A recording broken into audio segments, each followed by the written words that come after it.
Welcome to Dare Education Awareness, where you can find the latest news on all Dare County schools, the Coastal Studies Institute, and the College of the Albemarle. We keep you informed, entertained, and up to date on education in Dare County.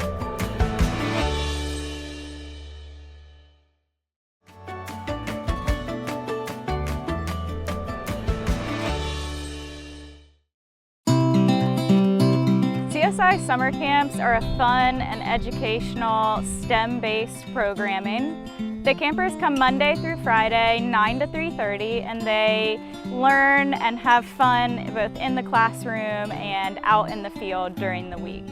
Our 4 themes that we offer combine hands-on activities with lessons from scientists, and then we get out for different field trips throughout the week. We offer 4 different summer camp themes over 8 weeks, and those themes focus on marine biology and ecology, maritime archaeology and scientific diving. We have a oceanography and coastal engineering based camp, and then our last theme that we have is art and science. Each week, each theme, we have a new set of campers that come and spend the week with us. However, some kids love our camp so much that they'll come back 2 to 4 times during the summer. So I actually live in Raleigh, and this is my 2nd year at this camp. Today we came here to do a scavenger hunt. I've learned a lot about the ecology and estuaries, and that's just a more fun way to learn. After each lesson, we have a hands-on activity that we can then really get their minds working and see how our lesson then correlates to real life. A few examples today, we're learning about oysters. They just went through a lesson. So after that lesson, we're going to take them outside and get a hands-on, go through our oyster bags that we have here on campus and see what type of organisms are living in there. Previously in the summer, we've done hurricane houses where we teach them about hurricanes and other coastal hazards we have here on the beach, and we have them build houses to withstand hurricanes with a leaf blower. Today we're also going to go fishing as a collection technique. We also do seining, where we go out into the sound with a huge net and try to collect a whole bunch of different organisms. We went through drones, and they were able to fly some drones in a course that we set up in one of the classrooms. Later on this week, they're also going to learn about remotely operated vehicles, aka ROVs, and they'll be able to build their own and go through an obstacle course in our wave tank. Another fun thing that we do is we take them out in the boat. We go to a small island around 2 nautical miles from here. We have some activities for them to do there. Growing up in Manio, I really like this place because I love my fishing, cast netting, and all that. This week's been fun because we've studied plankton. We went fishing on the Oregon Inlet Bridge over there. I'd recommend this to any of my friends who'd have it like this for having a good time in the summer. This camp to me is really, really valuable to send your kids here. Not only growing up here, but if you vacation here, your kids will be able to see the importance of living on the coast and understanding how it works. I really love sharing the importance of it to kids at this age so they can grow to love it later on.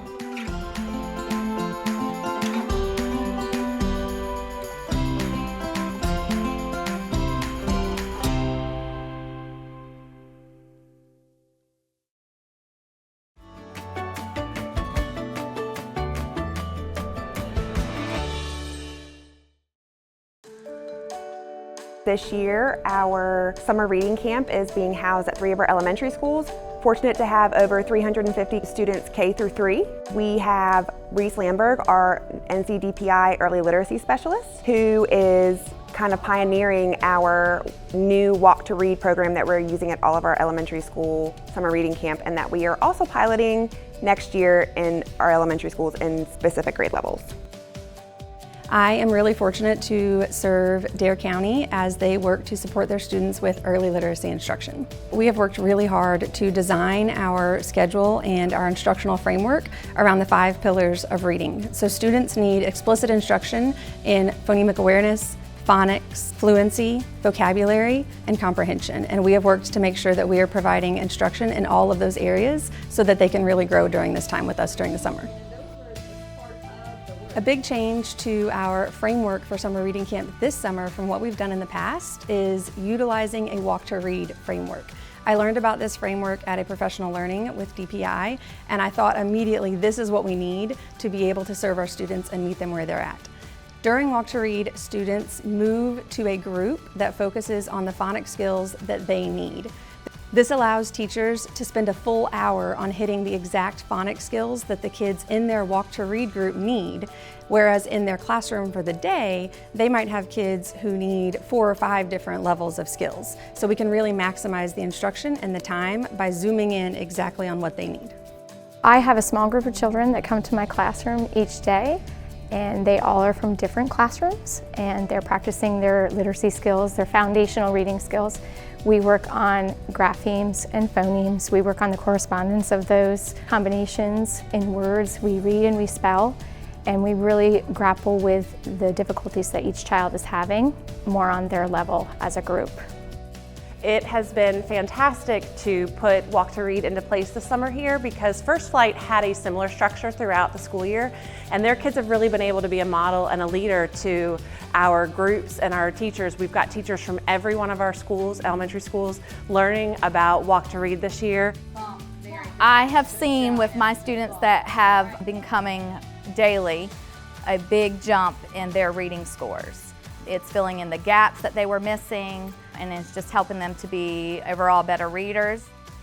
Before the end of the school year, reading interventionists across the district helped us by administering phonics surveys that go along with the program that we're using for summer reading camp. So when those surveys were administered, we were able to pinpoint the exact phonics skills that every single kid at summer reading camp needs. As the reading interventionist here at Cape Hatteras, I really see the benefit of working in these skill groups rather than by grade level. And so it's just an amazing phonics instruction program that we are using, and we're using Hegarty Phonics and UFLI. And all of our teachers have been using it here at Cape Hatteras. Even our instructional assistants have been trained in UFLI, and they're able to lead groups as well. So it's an all hands on deck approach to do these Walk to Read groups, and it's been an amazing time. One of the things that we have really tried to make sure that we're supporting during summer reading camp is collective teacher efficacy, which we know has a huge effect size on student achievement whenever teachers feel like what they're doing is working. And Walk to Read has been a huge part of helping teachers feel like what they're doing is working. Walk to Read has given me the opportunity to really look at my approaches of teaching and my methods and really think about how I'm teaching and what I'm teaching with children more effectively and more intentionally. We just are excited about our new school year, to have them come back and use what they have learned this summer and then just continue the momentum that we have built over the summer and just carry it over into a fabulous school year.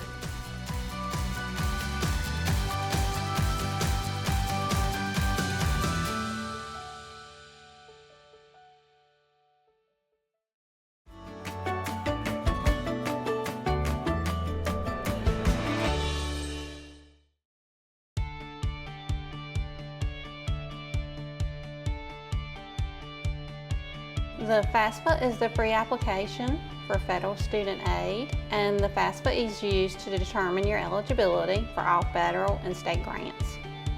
There's so many different scholarships out there and available for students. There's various scholarships that the College of Albemarle offers. There's various state grants scholarships that can be available to all students. So it's very important that they fill out the FAFSA, because the FAFSA would determine their eligibility for those scholarships. When students complete the FAFSA, there are several types of aid available to students, such as federal Pell Grant, federal student aid such as work study, state grants such as the Next NC Scholarship, which could cover full tuition. In completing the FAFSA, it also determines scholarship opportunities for several students at College of the Albemarle. Some Dare County residents may be eligible for the Dare Guarantee. Students who complete their FAFSA early would be able to receive their award letter early and be able to know how much financial aid they have been awarded, to be able to see if they have enough to cover their tuition and fees, and then be able to possibly set up the payment plan or apply for additional scholarships to be able to cover the remaining balance. We have a student currently in the nursing program, and with clinicals, that program can be very expensive.